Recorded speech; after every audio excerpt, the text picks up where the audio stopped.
Este é o podcast Fora da Política Não Há Salvação. A versão em áudio do canal do YouTube Fora da Política Não Há Salvação, produzido por mim, o cientista político Cláudio Couto.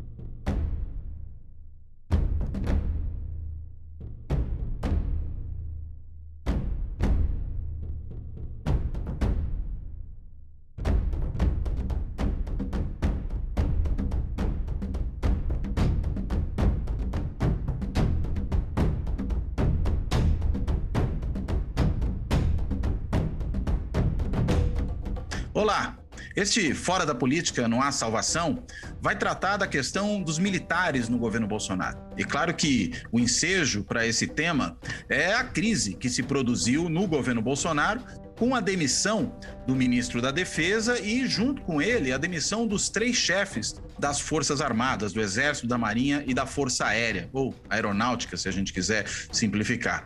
E essa demissão ocorreu no momento em que se esperava, na realidade, só uma saída do Ministério Bolsonaro, que era do chanceler, do Ernesto Araújo, que já vinha sendo rifado há muito tempo, vinha sofrendo ataques fortes de partidos do Centrão no Senado, e mesmo de senadores de um modo geral.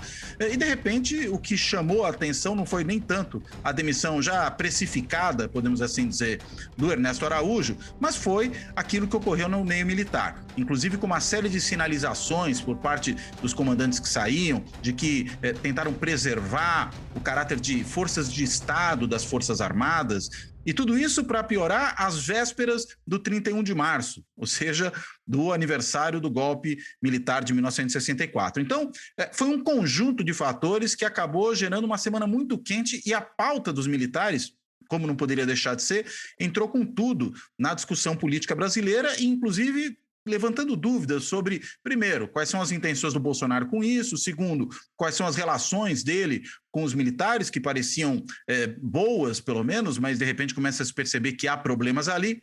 Enfim, para discutir esses temas, eu convidei meu colega de Fundação Getúlio Vargas, da FGV-EBAP, do Rio de Janeiro, professor Otávio Amorim.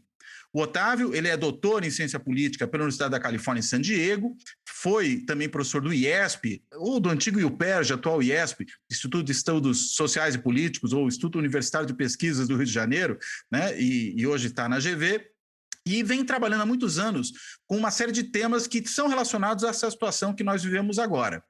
Com instituições políticas, tem trabalhos muito importantes sobre a questão da relação executivo-legislativo, sobre relações internacionais, e mais recentemente tem se dedicado bastante ao tema dos militares. Então, por conta disso e da possibilidade que o Otávio tem de juntar essas pontas todas, eu o convidei para participar desse programa de hoje. Dito isso, Otávio, muito obrigado por estar participando, seja bem-vindo e explica para a gente o que está acontecendo, que crise é essa, Otávio? Bom, Cláudio, em primeiro lugar, agradeço o convite para estar aqui nesse canal, que é um meio hoje tão importante para a discussão da política nacional e para a ciência política brasileira. Bom, o que é que está acontecendo? Eu acho que o Bolsonaro está no momento mais difícil da sua presidência. Ele vem de uma sequência de eventos muito negativos. Basta citar 3. A carta dos 200 economistas, a ameaça que o Arthur Lira lhe fez e, finalmente, a exigência do Senado de demissão do então chanceler Ernesto Araújo. No começo da semana, na segunda-feira, o que se esperava, a grande questão era quem seria o substituto do Ernesto Araújo. Será que o Bolsonaro vai realmente mudar? Vai permitir que o Brasil tenha um chanceler que recupere a sua credibilidade internacional? No final da tarde, no meio da tarde, veio uma surpresa enorme. Veio uma remodelação considerável do Ministério, do Gabinete Presidencial, e a maior surpresa de todas foi essa que você nomeou, a mudança no Ministério da Defesa e no comando das 3 forças. Quer dizer, é uma surpresa justamente por isso que você disse. Achava-se que era uma das áreas pacificadas do governo Bolsonaro. Bom, Não era. Para quem tem acompanhado as minúcias do debate, ficou claro que houve 3 momentos. 2019, que foi um ano muito bom para as relações entre Bolsonaro e as Forças Armadas. O país estava bem economicamente, mas parecia que ia sair da longa estagnação. E o que é que se viu? A presença de militares no ministério, presença de milhares de oficiais do segundo e terceiro escalão do Executivo Federal em postos eminentemente civis. E no final do ano vieram benefícios substanciais, né? Aumento salarial, reforma da carreira, aumento do investimento em defesa sem contingenciamento, que é uma velha demanda das Forças Armadas, e manifestações permanentes de prestígio dado pelo presidente às Forças Armadas. O que é que eu quero dizer? Presença do presidente da República em diversas cerimônias militares, às quais os chefes de estados anteriores não costumavam ir. Então foi um ano muito bom.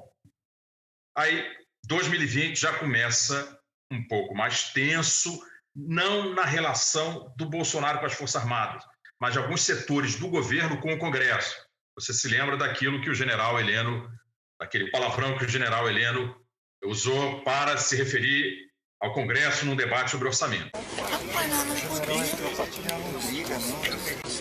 nós não podemos aceitar esses caras chantagearem a gente. Foda-se. Live aqui, tá?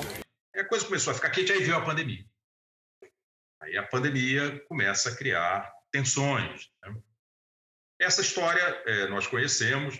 A opção do Bolsonaro foi o negacionismo e logo depois ele se associa à decisão do Congresso de dar um auxílio emergencial bastante generoso. A popularidade dele melhora, mas aí vamos para o final do ano. No final do ano se viu que a pandemia saiu do controle no Brasil. Em dezembro, com as festas liberadas, com o encontro das famílias, etc., os biólogos já estavam prevendo que o começo do ano seria um desastre. E aí eu quero lembrar um evento que não apareceu na primeira página dos jornais, mas foi importante para isso, que é o início dessa crise que terminou essa semana. Foi quando o general Pujol, comandante do Exército, numa live sobre os planos do Exército para os próximos 20 anos, ele falou de forma muito tranquila, elegante, suave, que a política não deve entrar nos quartéis. E aí coisas de bastidor começam a emergir, quer dizer, a irritação do Bolsonaro com o Pujol já havia de algum tempo, porque não sei se vocês se lembram, logo depois que começou a pandemia, o Exército adotou o protocolo da Organização Mundial da Saúde. A semana passada, aquela entrevista do novo comandante do Exército, dizendo que o Exército tinha ido muito bem no seu esforço de combater a pandemia nos seus quadros, que o desempenho do Exército era melhor do que na população brasileira em geral. O Bolsonaro ficou muito irritado, quis demitir esse general. O Fernando Azevedo não aceitou, o Pujol não aceitou. E aí o Bolsonaro aproveitou o ensejo da demissão do Araújo para fazer essa reforma. E o principal item da reforma é a mudança na área militar. Eu acho que, ao fim e ao cabo, foi um desastre para ele. Ele sofreu uma grande derrota e ficou muito claro para a classe política, ainda não sei como isso vai chegar nas camadas mais amplas da opinião pública, que aquilo que se considerava um dos seus pilares estava há algum tempo querendo se distanciar. Eu só aprendi essa semana que Bolsonaro estava particularmente irritado com a Marinha. A Marinha era a força que tinha mais se distanciado do Bolsonaro. Eu não sabia disso. Olha que eu acompanho os portais, Defesa.net, entro no portal do Ministério da Defesa, eu não consegui sentir isso. Para vocês verem como é complicado se colocar as organizações militares no centro da arena política. A organização é opaca demais. Nós não sabemos como acompanhá-la no dia a dia. Nós sabíamos ler livros de história, né? A atuação do Exército na década de 30, golpe de 64, aí tudo bem. O evento já encerrado, é mais fácil entender como é que foi o processo. Agora, no dia a dia, nós, cientistas políticos, estamos acostumados a acompanhar os partidos, o Congresso. Então, é um festival de surpresas que nós temos. E o que é que aconteceu? Eu acho que um aspecto importante dessa crise foi que ela, mais ou menos, reduziu a ambiguidade do papel das Forças Armadas institucionais dentro da ordem política brasileira ou sob este governo Bolsonaro. Ficou claríssimo que não haverá mergulho em aventuras inconstitucionais ou aventuras golpistas. Eu acho que este é um ponto de inflexão no governo Bolsonaro. Tá? Já houve outros, mas os politólogos do futuro, os historiadores do futuro, registrarão a última semana de março como um ponto muito importante. Eu não sei o que vai acontecer, não tenho bola de cristal, mas só sei que a crise militar, como você disse antes de iniciar a gravação, ou a crise político-militar, vai continuar, porque é da natureza do bolsonarismo ficar tensionando as instituições o tempo inteiro. Só que vai haver um deslocamento. Eu acho que o bolsonarismo e o Bolsonaro vão deixar as Forças Armadas em paz por algum tempo, pelo menos por 2021, mas vão começar a tentar penetrar as polícias militares estaduais, que são organizações mais frágeis, mais débeis. Basta lembrar o que se fala da Polícia Militar do Rio de Janeiro há décadas. Tem uma banda podre aqui dentro. Essa é uma expressão comum do jargão político carioca. Quando se quer analisar a Polícia do Rio de Janeiro, há que saber se estamos falando da banda podre ou da banda não podre. Então, a mobilização bolsonarista tem muito mais chance de êxito nessas organizações subnacionais, que têm um caráter militar, do que no Exército do Brasil, na Marinha brasileira e na Força Aérea Brasileira. E são organizações muito bem digamos, disciplinadas, profissionais, e acabaram derrotando o Bolsonaro. Assim, para resumir, como é que foi essa interação estratégica, se a gente pudesse usar a teoria dos jogos aqui? Na escala de preferência de Bolsonaro, ele queria submissão das Forças Armadas. As Forças Armadas ofereceram separação institucional. Foi um sinal muito claro dado pelo Fernando Azevedo, pelo almirante Ilques, pelo general Pujol, sobretudo. Bolsonaro teve que aceitar a derrota e vai tentar ficar com o meio termo. A manutenção de uma certa ambiguidade nas relações entre as Forças Armadas institucionais e Bolsonaro e o bolsonarismo. Ambiguidade, por exemplo, revelada numa das primeiras manifestações do novo ministro da Defesa, o general Braga Neto. Missão dada, missão cumprida. Qual é a missão? Isso não foi publicizado. O presidente da República não veio dizer, olha, estou nomeando um novo ministro da Defesa porque a nova orientação da política de defesa, assunto sobre o qual não se discute mais no Brasil, porque o Ministério da Defesa está encarregado de implementar a política de defesa.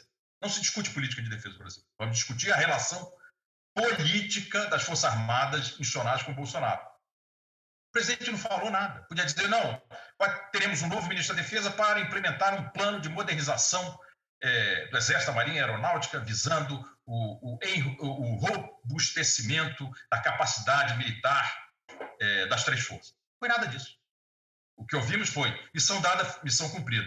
Quer dizer, nesse sentido, houve uma derrota do Bolsonaro, porque as Forças Armadas disseram não vai ter golpe, mas não houve uma solução completa da questão da ambiguidade, que é algo que tanto interessa o Bolsonaro. Porque a ambiguidade gera incerteza e ele manipula essa incerteza em prol dos seus objetivos políticos. Agora, uma coisa que você falou que chamou minha atenção foi a seguinte, né? O general Paulo Sérgio, que era o responsável pela área ali sanitária dentro do Exército, que deu aquela entrevista que teria produzido todo esse incômodo do Bolsonaro, foi depois, como você bem apontou, nomeado chefe do Exército, né? Comandante do Exército. O que explica isso, né? Quer dizer, como é que numa semana ele quer demite o chefe desse que ele queria demitir, o comandante do Exército anterior, o Pujol, porque não o fez, não acatou essa ordem, demite o ministro da Defesa, porque também não acatou essa ordem, e no fim nomeia essa mesma pessoa para comandante do Exército. Você tem alguma explicação para isso? Não, a informação é o seguinte, de fato, Bolsonaro não queria o general Paulo. Paulo Sérgio, né, o sobrenome dele. Ainda não memorizei completamente.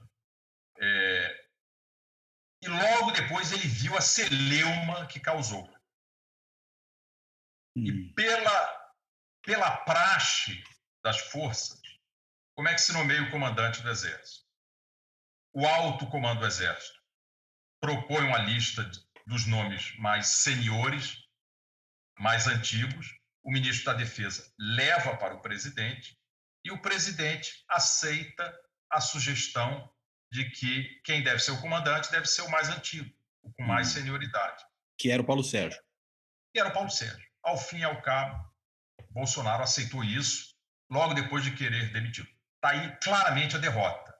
Mas, na sequência de eventos, é sinal de que Bolsonaro viu que errou muito ao partir para cima do estabelecimento de defesa, do ministro da Defesa e dos comandantes das forças. Ele viu que, se ele esticasse mais ainda a corda, como ele estica com o Supremo, com o Congresso e com os governadores, aí a derrota poderia ser uma derrota estratégica. Eu diria que ele sofreu uma derrota tática séria. Ele perdeu uma batalha, não perdeu a guerra. Perdeu uma batalha importante, tá? Não diria que é um Stalingrado, mas algo próximo a isso. Tá? Então o que eu acho que é importante dizer é que há um elemento de otimismo nessa crise toda que nos deixou muito tensos ao longo da semana. É que as Forças Armadas estão comprometidas de forma intensa com a ordem constitucional democrática. Isso foi falado o tempo inteiro. E isso foi dito pelos 3 comandantes que pediram demissão. Aliás, uma outra coisa que você chamou a atenção nessa sua exposição inicial, Otávio, foi a questão das formaturas, né? Que o Bolsonaro foi a muitas formaturas militares, das escolas militares. Isso era uma demonstração de prestígio do presidente em relação às forças, o que outros chefes de Estado não faziam. Agora, eu me recordo que o então deputado ainda Bolsonaro também era um assíduo frequentador dessas formaturas, né? Desse ponto de vista, é tão notável assim? Não seria mais ou menos esperado do Bolsonaro esse tipo de comportamento? Olha, essa é uma questão que acompanha o Bolsonaro desde janeiro de 2019. Ele nunca transitou do papel de deputado federal, que era líder sindicalista das Forças Armadas, para o papel de chefe de Estado. Uhum. Esse é um dos aspectos de rigidez política do Bolsonaro. Ele continua se comportando como se fosse um deputado. Aliás, eu soube pelos jornais essa semana que a irritação da Marinha com o Bolsonaro tinha a ver com sua falta de compostura com o presidente da República. Nós não precisamos citar os milhares de exemplos de falta de compostura presidencial. E a Marinha é a mais aristocrática das forças, né? Exatamente. E essa falta de compostura é herdeira do Bolsonaro parlamentar por 28 anos. Quer dizer, ele não soube fazer essa transição que o vice-presidente Mourão fez. Você se lembra das declarações de Mourão em 2017 e 2018. Ele era muito parecido com o Bolsonaro. Ele fez declarações bombásticas, perigosíssimas. Aí, de repente, para surpresa de todos, uma vez de posse do cargo de vice-presidente, ele começa a dar sinais claros de que entendia que uma coisa é fazer campanha e outra coisa é governar. O Bolsonaro nunca... Não há distinção nenhuma, é uma campanha permanente desde 2017.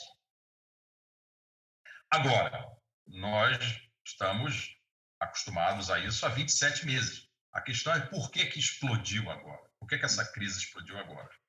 Eu acho que é sinal de total perda de controle pelo Palácio do Planalto do pulso da pandemia. Houve várias fases da pandemia, fases políticas da pandemia. Bolsonaro, no segundo semestre do ano passado, parecia vitorioso com aquele aumento considerável da sua popularidade, o que sempre dissuadiu passos mais ousados por parte do Congresso. Mas, de repente, veio essa onda. Essa onda é qual? É a terceira no Brasil ou a segunda? Porque ainda estamos para nomear o significado profundo da atual onda. Me parece que é o segundo pico, mas é o pico mais elevado e ainda virá um terceiro. Agora, finalmente, a ficha começa a cair na cabeça dos setores que foram extremamente tolerantes com Bolsonaro, entre eles as Forças Armadas, o empresariado, parte do empresariado, o agronegócio e a centro-direita majoritária no Congresso e alguns governadores ligados com Bolsonaro. Quer dizer, com o colapso do sistema de saúde dos estados, com esses números apavorantes de mortos diariamente, agora já está claro, parece um absurdo falar isso depois de um ano de pandemia. Ficou claro para determinados setores que a situação do Brasil é trágica e todos começam a antecipar o resultado final do jogo.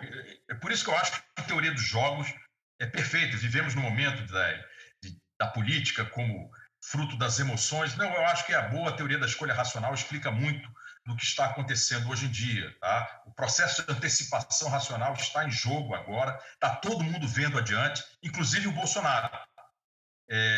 Imagine, Cláudio, no dia que os jornais começarem a publicizar o fato que o Brasil tem 500 mil mortos. Uhum. Assim, como é que vai ser a sustentação política de Bolsonaro? Ele está vendo que vai ficar muito difícil. Agora, a questão da popularidade, a respeito da qual eu não sou especialista, eu leio o que os nossos colegas dizem, Felipe Nunes, Daniela Campelo, César Zucco, mas eu continuo impressionado com os números do Bolsonaro. Você deve ter lido o artigo da Daniela e do César que saiu essa semana na Piauí, né? Novamente, eles com aquelas medidas muito sofisticadas de popularidade, como é a expressão do César, potencial não, popularidade, vai me ocorrer agora. Mas que seria aquele núcleo duro, né? Não é isso que você está pensando? Seria o núcleo duro, de certa maneira. É uma média de todas as pesquisas. Uhum. Ah, sim, verdade. Eles já fizeram isso num trabalho anterior e agora de novo. Agora, qual era a expressão específica? Popularidade, esqueci no momento. Mas pelos números da Daniela do César, está dando, em média, no último momento da série deles, 25%, que é um negócio já baixo, comparado ao auge dele. Mas saiu no Data Poder ontem uma nova pesquisa dando 33% de apoio à população. Então, é por isso que eu disse, Bolsonaro perdeu uma batalha, mas não perdeu a guerra. Tá? E tudo que se pode dizer é que os próximos meses serão extremamente tensos, mas haverá um pouco mais de paz nas Forças Armadas nas próximas semanas, mas a crise do bolsonarismo com as instituições vai se projetar nas polícias estaduais agora, como ficou claro naquele episódio em Salvador. Aliás, esse episódio de Salvador é uma coisa interessante, né? Porque ele foi quase simultâneo a esses outros episódios aí envolvendo o alto comando das Forças Armadas, ministro da Defesa, e rapidamente, quando ocorreu aquele evento, alguns membros do bolsonarismo, deputados, o próprio filho do Bolsonaro, o Eduardo Bolsonaro, também um assessor ali, alguém que tem uma posição de alto escalão no Ministério das Comunicações, enfim, uma série de atores importantes do bolsonarismo saíram tentando instrumentalizar, né, aquele evento, tratando como herói, como mártir, aquele policial que estava claramente ali surtado, enfim, acabou sendo morto pelos próprios colegas. E a gente sabe que o Bolsonaro tem uma relação, no mínimo, complicada com os governadores, de um modo geral, e com os governadores de oposição a ele, particularmente. E aí eu estou pensando no caso da Bahia, no governador Rui Costa, que é um governador do PT, né? E havia ali, numa fração importante da Polícia Militar, uma insatisfação grande com o governador. A gente teve até aquela manifestação em frente ao hospital em que o militar que foi abatido, ali o policial que foi abatido estava, com gritos contra o governador. Uma informação que andou circulando, mas eu não vi ela sendo comprovada por ninguém, era de que talvez houvesse uma intenção do Bolsonaro de usar aquele evento para, inclusive, intervir no estado da Bahia, o que teria talvez sido também um dos deflagradores dessa história aí envolvendo o Ministério da Defesa e os militares. Como é que você percebe essa relação com as PMs? Porque elas são, né, para usar a velha expressão, forças auxiliares, né, das Forças Armadas. E a gente sabe que a base eleitoral do bolsonarismo é especialmente grande entre as polícias militares estaduais. Eu costumo dizer que as polícias militares são uma instituição que não transitou para a democracia, né? De alguma forma ficou lá atrás, é quase um fóssil do ponto de vista político, desse ponto de vista. Agora, é um perigo, né? Porque é difícil de controlar, os próprios governadores talvez não as controlem bem, há uma tensão dentro dos estados e há uma tentativa de instrumentalização, sem falar, claro, na questão ideológica que as envolve. Você apontava aí que você via isso com preocupação, né? Se você quiser trabalhar um pouco em cima dessa ideia. Não, pois a partir do conflito com os governadores que a ideia de estado de defesa ou, eventualmente, de estado de sítio apareceu. O problema, inicialmente, se manifestou com o STF. O presidente do Supremo, o Fux, ligou para o Palácio Planalto, dizendo: presidente, o que é que o senhor quer dizer com a convocação do estado de defesa? Aí o Bolsonaro: não, de jeito nenhum. Mas, naquela ambiguidade permanente do bolsonarismo, ele continuou falando do assunto. Aí veio o meu exército, a expressão meu exército, que caiu muito mal dentro do exército institucional, aparece aí. E aí que está. As Forças Armadas não são parlamento, as coisas não são ditas publicamente. Nós sabemos o vazamento.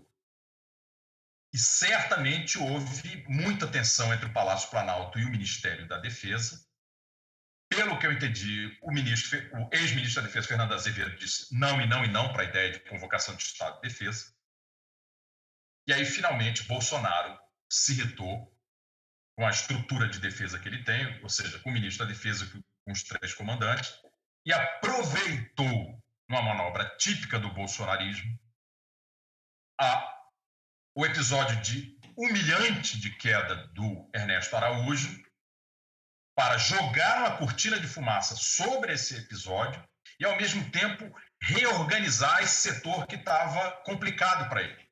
Ele deu tudo errado. Ele sofreu a humilhação com a queda do Ernesto, ele sofreu a humilhação, a derrota ao tentar fazer com que o ministro da Defesa demitisse o general Paulo Sérgio, tentou que o ministro da Defesa demitisse em outro momento o Pujol, que ele já vinha resistindo desde o primeiro semestre de 2020. Mas, então, foi uma semana muito ruim para o Bolsonaro. Mas a cortina de fumaça dele funcionou para certas coisas. Pouco se tem falado da presença de um policial federal à frente do Ministério da Justiça. Que é importante. Importantíssimo. Para você ver que existe método no bolsonarismo. Ele perde muito. Ficou claro que Bolsonaro, apesar de ser um ex-capitão do Exército, não entende a cultura institucional das Forças Armadas. Se ele conhecesse, mesmo sendo Bolsonaro, ele podia dizer: olha, esse vespeiro aí é melhor deixar intocado. Não, ele vai lá. Mas ele conseguiu essa mudança no Ministério da Justiça e também trouxe a Flávia Arruda para dentro do Palácio Planalto, uma representante perfeita do Centrão, indicado pelo Lira, agora está dentro do Palácio Planalto. Quer dizer, uma das peças-chave do discurso de eleição dele em 2018 se perdeu. A nova política acabou há muito tempo. Acho que ela nunca existiu de fato. Ela nunca se soube o que era, ela nunca aconteceu, mas a retórica era fundamental para a construção da imagem do Bolsonaro perante o seu núcleo duro.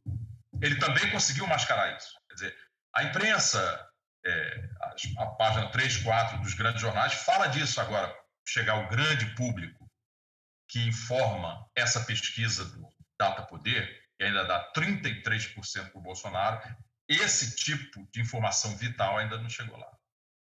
Aliás, o termo ali que o César Zucca e a Daniela Campelo usam é popularidade latente. Não é esse que você estava querendo lembrar? Exatamente, muito obrigado. Que é, vamos dizer, de certa maneira, uma média das pesquisas aí, também descontado o erro, né? E aí dá esse número. né? O último artigo dos dois, né, que foi lembrado aí pelo Otávio, é o Paradoxo do Coveiro, que saiu no dia 30 de março no site da Piauí. Então, acho que pode ser uma referência interessante de dar uma olhada. Mas vamos voltar para o nosso elemento central aqui, que são os militares. Muita gente está com medo, ficou com medo, enfim, falando, o Bolsonaro tenta armar um golpe militar. Né? Pelo que você me falou, isso não é possível, né? Você não tem receio de que isso venha a ocorrer, ou seja, podemos dar por superada a época dos golpes militares. Agora, estamos falando de um primeiro governo Bolsonaro, isso ainda seria verdadeiro, você acha, num segundo governo Bolsonaro? Eu acho que o segundo governo Bolsonaro seria mais preocupante ainda, porque tudo que a gente sabe da ciência política sobre o recesso democrático, Cláudio, é que o segundo mandato desses populistas extremistas, sejam de esquerda como Chaves, ou de direita como Bolsonaro, Erdogan, Orbán e Trump também, né? Mas esse foi derrotado para a sorte dos americanos, é que é no segundo mandato que vem o fechamento do regime. E vem uma mudança na natureza do regime. Por quê? Por uma razão óbvia. Quer dizer, se um presidente, se um chefe de governo com esse perfil, que faz as coisas que Bolsonaro faz, que Orbán faz, que Erdogan faz, que Chaves faz, se ele é reeleito, a mensagem do eleitorado é muito clara. Está limpo, vai fundo, pode continuar com o processo de destruição institucional da arquitetura democrática. Então, eu acho que nós temos que ficar atentos, eu acho que há razões para otimismo, por conta do cartão amarelo que as Forças Armadas deram para o Bolsonaro. Aliás, ele levou 2 cartões amarelos, né? Um do Lira e um das Forças Armadas. Né? Pois é. 2 cartões. Está pendurado. Terceiro. Agora, se ele porventura for reeleito, e essa possibilidade existe, ainda que Daniela e César digam, estruturalmente, Bolsonaro perdeu. Por tudo que a economia política das eleições latino-americanas nos últimos 40 anos dizem, é muito difícil a reeleição do Bolsonaro. O único reparo que eu faria ao artigo da Daniela e do César é que essas condições estruturais têm que ser traduzidas numa candidatura credível que ofereça uma alternativa real ao bolsonarismo. Isso pode ser o Lula, mas isso ainda está por se ver, porque Lula ainda tem uma série de obstáculos pela frente, ou pode ser algo que surge a partir da carta publicada ontem pelos vários candidatos centristas. Tá? Ontem, porque a gente está gravando no dia 1º de abril. Né? Exatamente.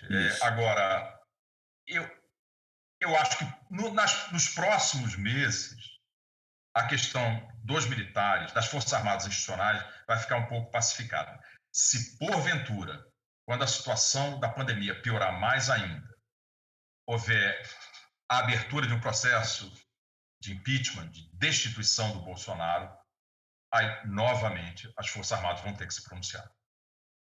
E, novamente, vão ser testadas, né? Serão testadas. Vai ser muito difícil. O ideal é elas ficarem incólumes. Tá? Silêncio. É o Congresso que decide isso. O Congresso Supremo é que tratam desse assunto de impedimento presidencial. Mas, dado o rebuliço que é a política brasileira desde 2019 ou desde antes, aí eu acho que, novamente, a própria imprensa e a própria classe política irá ao Ministério da Defesa e ao comando das 3 forças perguntar: general, almirante, o que é que o senhor acha? Brigadeiro, o que é que o senhor acha? Ministro, o que é que o senhor acha? O que já é um péssimo sinal, tá? Por que perguntar para eles, né? Porque eu estou otimista, mas olhando no longo prazo, o fato da política brasileira hoje ter o tempo inteiro menção a generais da ativa e da reserva, ao clube militar, é um sinal de degradação da qualidade da nossa democracia. Agora, uma coisa importante, né? Você lembrou do Chaves aí, dos outros 2 líderes autoritários populistas, Erdogan e Orbán. Agora, o chavismo acho que tem uma característica que às vezes remete de maneira mais clara àquilo que ocorre no Brasil, que é o Chaves ter coalhado o governo de militares, né? Não me consta que o Orbán tenha feito isso particularmente na Hungria, né? E o Erdogan parece que fez em alguma medida, mas não tanto quanto o Chaves ou o Bolsonaro o fizeram. E essa coisa de coalhar o governo de militares me parece que tem 2 consequências. Uma, que eu acho que é o que o Chaves conseguiu com muito sucesso na Venezuela. Você, de alguma maneira, amarra os militares ao seu próprio destino. E aí, consequentemente, eles servem de uma base de apoio, inclusive porque tem uma série de ganhos ao estar ali.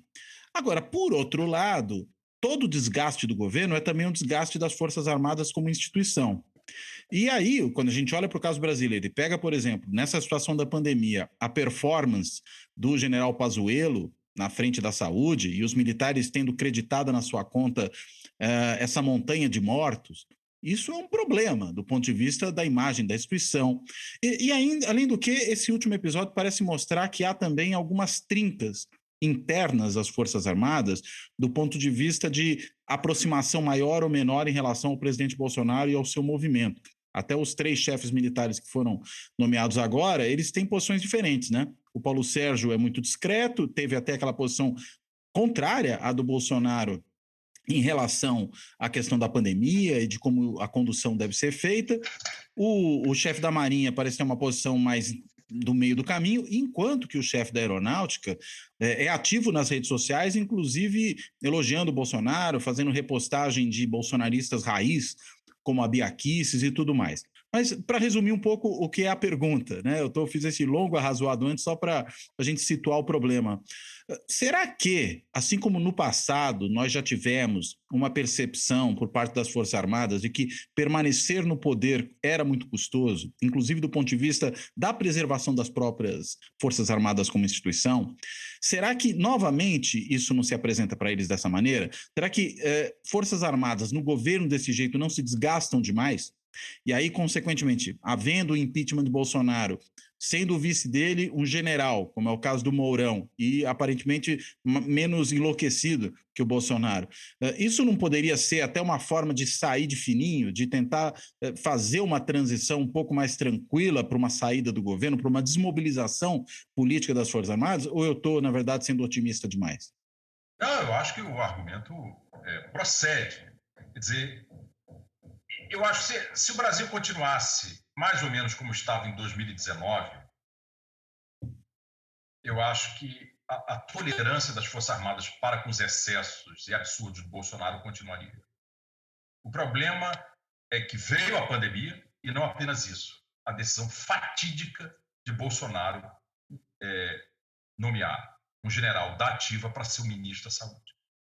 E sem dar autonomia nenhuma, né, para seguir a visão do Bolsonaro, que não é médico, não é cientista, a respeito de como combater a pandemia.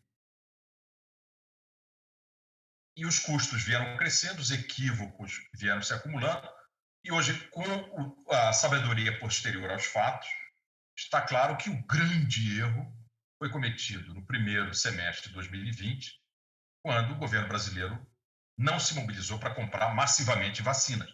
Todos os governos racionais e inteligentes fizeram isso, até Trump. Trump errou muito, menos nesse quesito. Ele patrocinou grandes iniciativas para produção em massa de vacinas. E no começo, como tudo no Brasil, houve uma tolerância enorme, apesar dos riscos serem muito claros. E, de fato, muita gente achava que a pandemia ia começar a esmaecer no final do ano. Eu achava isso. Só que fomos enganados, nós e o mundo inteiro, várias vezes pelo vírus. E veio essa explosão agora, nos últimos 3 meses, e a solução ficou clara para o cidadão nas ruas, vendo as notícias sobre os outros países, e só a vacinação salva. Não é à toa que todo mundo investiu nisso pesadamente. Os Estados Unidos estão aí para virar o jogo, o Reino Unido também, o Chile também. A situação não está resolvida no Chile, mas a perspectiva é muito boa. E o que é que o Chile fez? Em abril, o presidente do Chile, o Piñera, encarregou um vice-ministro de cuidar exclusivamente de compra de vacina. Ele não fazia outra coisa. Resultado, daqui a 2, 3 meses, praticamente toda a população adulta do Chile está vacinada. A pandemia vai estar lá, mas numa escala já administrável. Nós não, e essa ficha só caiu agora. Quer dizer, essa ideia muito boa que você trouxe à baila começou a entrar na cabeça dos comandantes. Quer dizer, nós vamos pagar um custo enorme por essa associação com o Bolsonaro, que foi o mesmo cálculo que precedeu a decisão dos militares irem abandonando lentamente o poder na década de 70. Só que dessa vez não deu para ser lento, por conta da intervenção da pandemia. Então, essa crise acho que se tornou inevitável por reconstrução posterior aos fatos. Tá? Eu fui pego, como todo mundo, de surpresa, mas agora sabemos que a tensão estava muito grande entre o Palácio do Planalto e o Ministério da Defesa.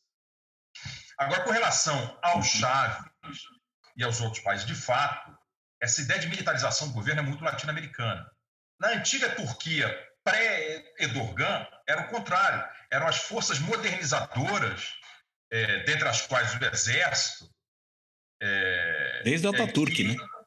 Exatamente, que tinham essas soluções pretorianas para a modernização da Turquia. Na verdade, a história turca é mais ou menos parecida com a do Brasil no século XX. Quer dizer, as Forças Armadas foram um dos grandes parceiros na coalizão modernizadora do país. Agora, Erdogan é de outra tradição, muito mais ligado à religiosidade muçulmana e ele sofreu um golpe de Estado e eu acho que ele é brigado com as Forças Armadas também, mas eu não tenho detalhes. Agora, com relação ao Chaves, é importante dizer o seguinte, nós estamos, mesmo sob Bolsonaro, muito longe da situação venezuelana. O que é que houve com a Venezuela? Sem dúvida, vários ministros militares, vários governadores militares.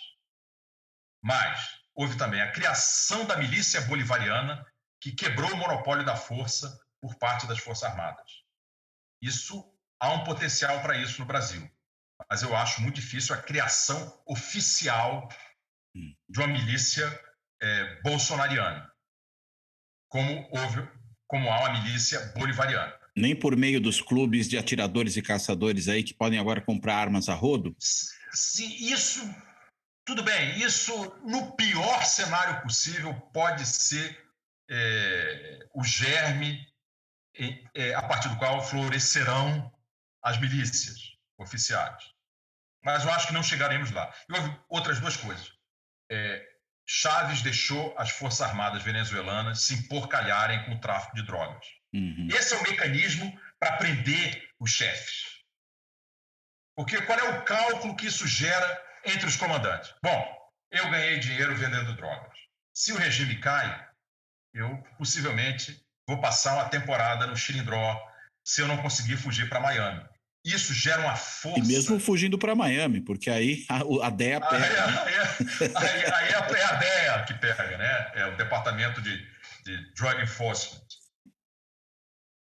Isso é uma decisão deliberada. E outra coisa absurda da Venezuela, a respeito do qual pouco se sabe no Brasil, é que a guarda presidencial do Chávez e do Maduro é exercida pelo Serviço Secreto cubano. Então, isso é um absurdo, isso é abdicação da soberania. Já imaginou o Serviço Secreto americano oferecendo a guarda presidencial do Bolsonaro? Seria o equivalente funcional. Isso jamais aconteceria. Então, eu acho que a Venezuela, o pretorianismo bolivariano, é um cenário praticamente impossível para o Brasil, porque aí nós temos que fazer um cálculo muito frio. As Forças Armadas brasileiras são organizações políticas com muito mais poder do que as Forças Armadas pré-Chaves e do que as Forças Armadas argentinas. Eu acho que a melhor comparação com as Forças Armadas argentinas, elas saíram totalmente desmoralizadas do regime militar e da derrota nas Malvinas. O novo regime civil argentino seguiu aquilo que o Huntington chamava de uma política de erradicação das Forças Armadas. Em algum momento, as Forças Armadas argentinas só faltavam ser dissolvidas oficialmente. Não foram. Mas a redução do orçamento é radical. Em alguns momentos, o orçamento oficial das Forças Armadas argentinas chegou a ser metade de 1% do PIB. O orçamento médio das Forças Armadas brasileiras nos últimos 20 anos tem sido 1,5% do PIB, que é a média mundial. Tá? Em média, os países do mundo gastam 1,5%. A Argentina chegou a 0,5% e havia uma recomposição com créditos especiais e até 0,9%. Mas bem menos aí do que... realmente muito difícil você ter Forças Armadas funcionais, operacionais. E remete àquilo que o Huntington falava no The Soldier and the State. Isso é política de erradicação. Dado que nossos militares saíram numa posição muito mais digna do regime militar, a ideia de erradicação nunca chegou, ainda que tenha havido queda de orçamento. Uhum. E essa é uma das razões do ressentimento dos militares para com os governos civis, sobretudo para com Fernando Henrique. E Fernando Henrique realmente estabeleceu um teto para os aumentos salariais para os militares. Fernando Henrique Cardoso é odiado em vários setores das Forças Armadas. Por conta disso. Por conta de salário, por conta de criação do Ministério da Defesa e por não ter consultado as Forças Armadas em duas decisões na área de defesa cruciais, que é a adesão ao Tratado de Não Proliferação Nuclear, em 1998, e, no começo do seu primeiro mandato, na adesão a um tratado que estabelecia limites ao alcance dos mísseis balísticos que o Brasil, porventura, produzisse. O Brasil, por tratado, só pode construir mísseis com alcance de 300 quilômetros. Na verdade, esses dois tratados são irmãos, né? Porque você tem que proibir a construção da bomba e também, para fechar o negócio, proibir a construção do veículo da bomba, que é o míssil. Se seu míssil só tem alcance de 300 quilômetros, isso não é ameaça nenhuma para os Estados Unidos, para as grandes potências. Porque então, a bomba explode dentro do seu território. Que é? A bomba, se houver, explode dentro do seu território. Exatamente. No Brasil, explode dentro do território nacional. Mas é isso.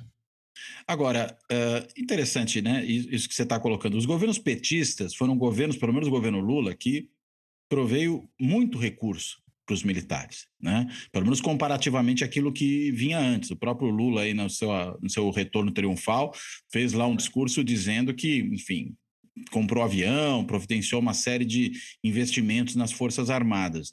Não obstante, a gente tem esse rechaço fortíssimo aos governos petistas que o que se fala é que deriva da instauração durante o governo Dilma da Comissão da Verdade. Seria só isso mesmo ou tem mais? Olha, eu acho que a Comissão da Verdade é decisiva, mas deve somar outro evento importante que as pessoas costumam esquecer e que Igor Acácio e eu referimos no artigo no Journal of Democracy em português que eu lhe enviei. Não sei se você se lembra, Cláudio, a Dilma, no segundo semestre de 2015, fez uma ampla remodelação ministerial.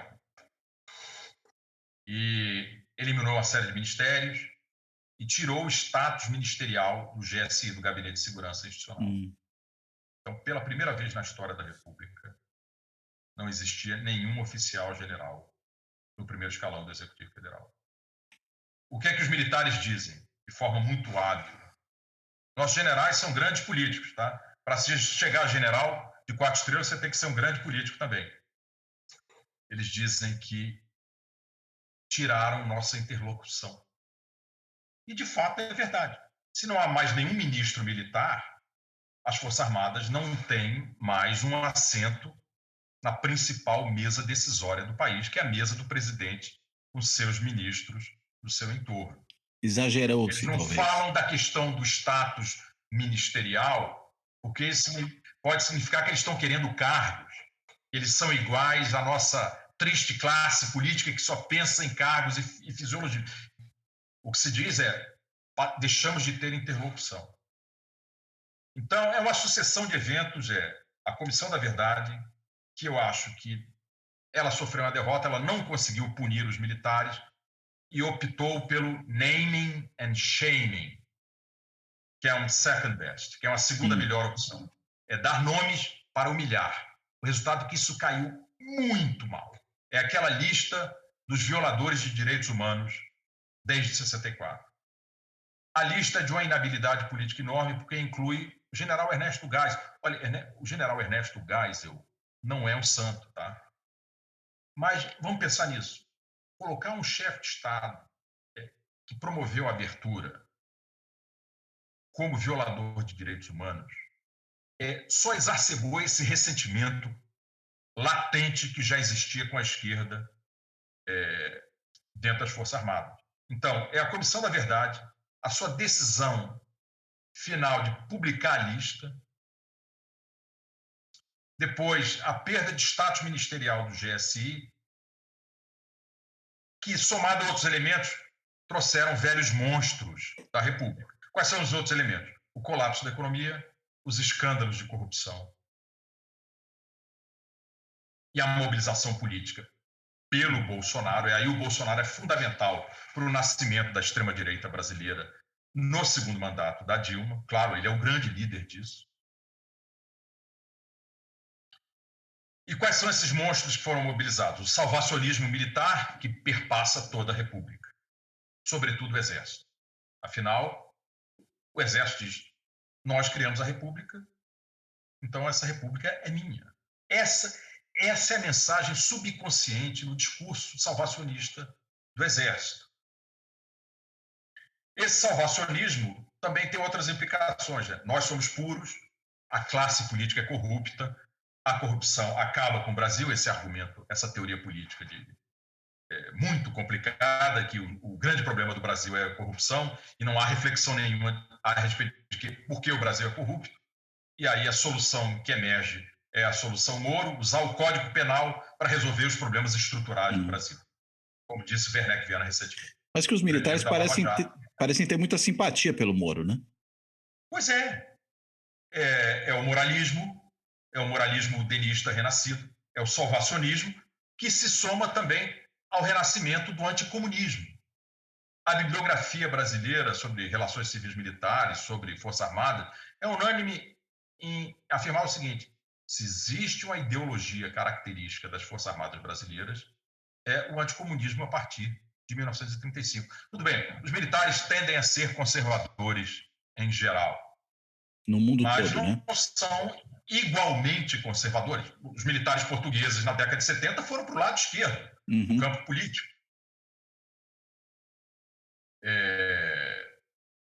Há muito conservadorismo dentro das Forças Armadas norte-americanas, mas se encontra progressistas, né? Na Marinha, né? O movimento progressista norte-americano no começo do século XX chegou muito forte dentro da Marinha norte-americana. Ou seja, nem todas as Forças Armadas são conservadoras, mas a brasileira é tipicamente conservadora e com essa marca muito forte de anticomunismo que vem desde 1935. Isso é uma questão de educação, de formação dos cadetes. Isso não se mudou, viu?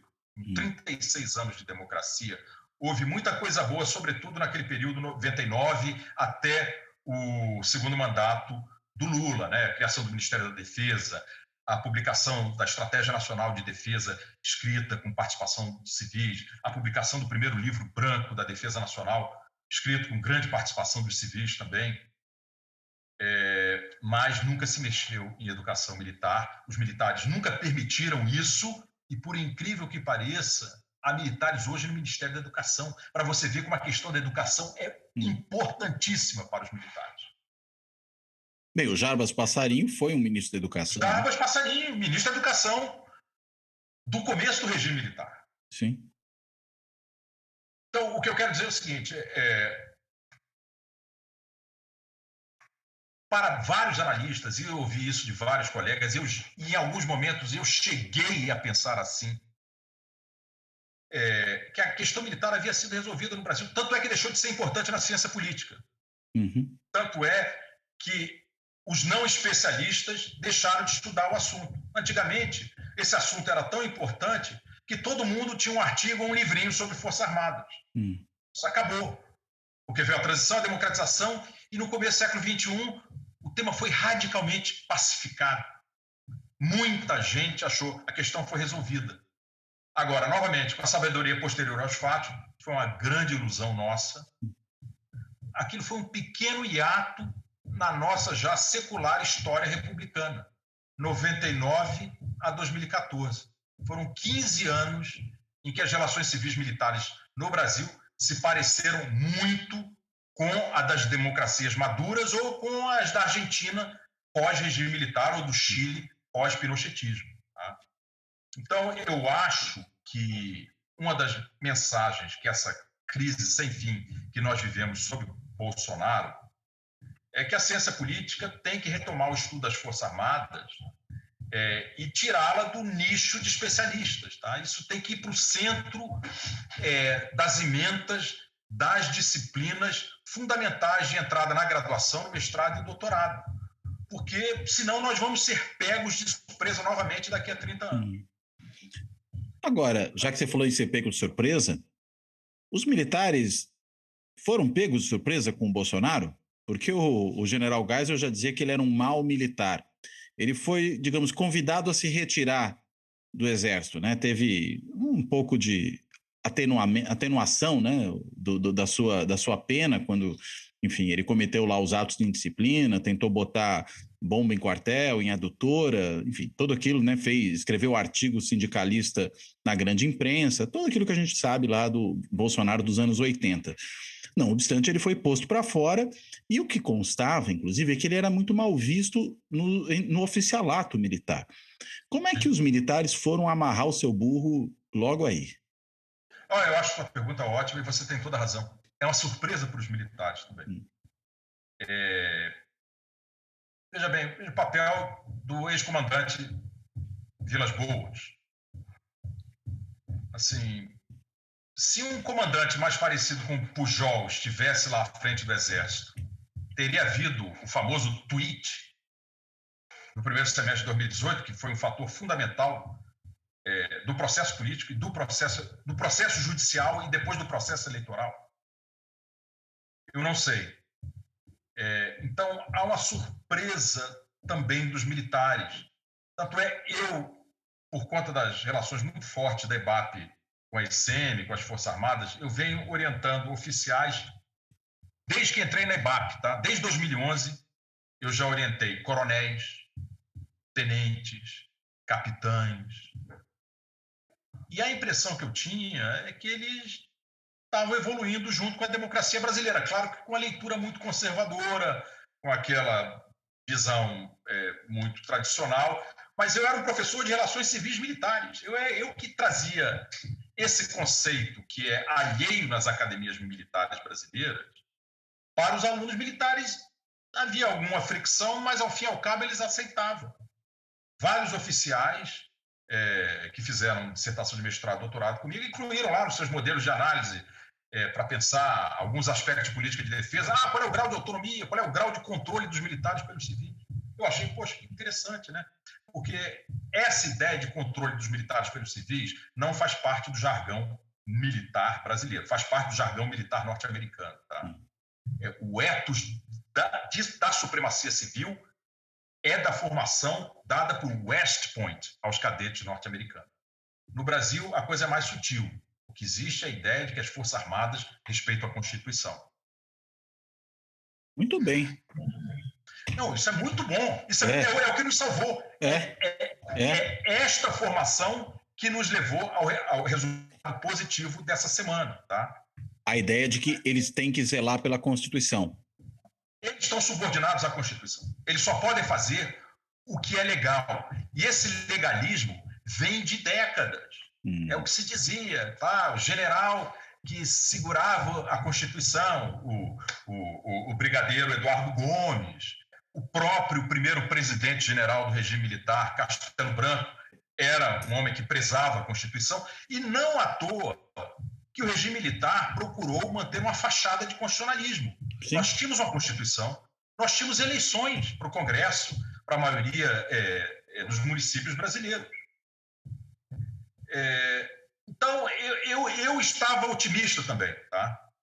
Eu quero dizer aqui que eu também tomei um grande susto, e agora eu acho... O grande susto com apoio ao Bolsonaro, especificamente, ou não, de maneira mais geral? O retorno dos militares ao centro da arena política. Tá. E eu acho que é uma grande surpresa para uma série de militares. E eu diria que o general Pujol é um desses surpreendidos. Tá? Tanto é que ele comportou-se de forma muito distinta do seu predecessor, o general Vilas Boas. E não à toa que ele acabou caindo. O que se disse recentemente na imprensa é que Bolsonaro esperava de Pujol manifestações idênticas à do general Vilas Boas. Quando Lula foi finalmente inocentado, não sei qual é a expressão correta. Teve anuladas as suas condenações. Anuladas né? as suas penas. Uhum. O que o Bolsonaro queria era um tweet do general Pujol, à lá General Vilas Boas. Só que não aconteceu. E esse é mais um dos componentes da crise que ocorreu essa semana. Agora, só uma dúvida, né? Porque você falou que eles estão subordinados à Constituição, mas, ao mesmo tempo, uma das possibilidades aí de reforma do Estatuto dos Militares entre nós é uma que você levanta no seu artigo no Journal of Democracy em português, que é uma proposta originalmente do Zé Murilo de Carvalho, sobre tirar ali 5 palavrinhas da Constituição. Vou até ler aqui, né? A garantia dos poderes constitucionais. Na verdade, a frase completa né, que as Forças Armadas são instituições nacionais permanentes e regulares, organizadas com base na hierarquia e na disciplina, sob a autoridade suprema do Presidente da República e destinam-se à defesa da pátria, à garantia dos poderes constitucionais, essa é a frase que deveria sair, e por iniciativa de qualquer destes, da lei e da ordem. Você concorda com o Zé Murilo? Porque ou a subordinação à Constituição não passa por aí? Mas eu acho que seria ótimo porque desarmaria uma das bombas que há na Constituição que favorece essa ambiguidade. Tá? Essa ambiguidade a respeito do papel das Forças Armadas na ordem política brasileira não é invenção do bolsonarismo. O bolsonarismo maximiza essa ambiguidade, mas ela veio do texto constitucional. Então, não está claro qual é o papel na Constituição, qual é a função principal das Forças Armadas. Teoricamente, nos livros de ciência política da tradição democrática, é a defesa nacional. É travar guerras interestatais. A Guerra do Paraguai, lutar na Itália contra a Alemanha, que torpedeou nossos navios aqui na nossa costa. Mas não, nós sabemos que, pela história da República, que as Forças Armadas elas também têm um papel na manutenção da ordem, e o que gera muita ambiguidade. Não sei se você se lembra, no começo do ano passado, houve um grande debate entre juristas e analistas bolsonaristas, dizendo que, ao abrigo do artigo 142, sim, poderia haver uma intervenção das Forças Armadas no poder legislativo e no poder judiciário como poder moderador. Quer dizer, uma interpretação... O Ives Gandra defendeu isso, né? Quem? O Ives Gandra defendeu isso. Ives Gandra. Interessante que numa entrevista recente, o general Santos Cruz, ele inclusive criticou a posição do Ives Gandra, ou seja, o Ives Gandra é mais militarista que o Santos Cruz, que é um militar de carreira, né? Pois é, então, agora, para isso tem que ser feita política, né? Para ver uma emenda constitucional tirando essas palavras que geram ambiguidade e confusão, tem que haver uma coalizão. E que coalizão é essa? Eu acho que tem que ser a mesma coalizão da transição democrática, que vai da centro-direita à esquerda. Porque da extrema-direita bolsonarista não se pode esperar apoio. Tá? Então, eu acho que o pivô dessa história é a centro-direita. Tá? Quando figuras como Rodrigo Maia, Mandetta e todos os atores da centro-direita, o PSDB hoje, que nasce como um partido de centro-esquerda e hoje é um de centro-direita, entrarem firme nessa história e com o apoio do centro, da centro-esquerda, do PT e da esquerda, aí nós teremos condições de fazer essa reforma constitucional e várias outras. Muito bem. Otávio, excelente essa conversa. Acho que, enfim, saímos mais tranquilos de alguma maneira depois dessa conversa em relação ao que está acontecendo, o que não quer dizer completamente tranquilos, porque acho que não dá para estar, mas tremendamente esclarecedora. Então, eu peço que você faça aí só uma amarração final para a gente fechar. Tá, muito obrigado, Cláudio. Eu acho que nós devemos ficar tranquilos nas próximas semanas, né? Dado o ritmo da política brasileira, é difícil você realmente relaxar.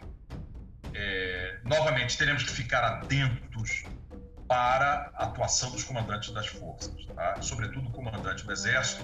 Eu acho que nós, como cientistas políticos que prezam pelo trabalho empírico, a grande evidência que nós devemos procurar é a frequência da presença do comandante do Exército em cerimônias em que estará o presidente da República. Se ele sumir, que nem o Pujol, é um bom sinal. Se ele estiver sempre ao lado do presidente, acho que a gente vai ter que ter novas conversas. Muito bom. Excelente, super obrigado, Otávio, foi uma conversa ótima mesmo, agradeço a você e fecho por aqui. E aí, Agradeço, claro, além de agradecer a você, agradeço a todo mundo que segue o canal, que assiste os vídeos no YouTube, que escuta os podcasts e até a próxima.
Fora da política, não há salvação.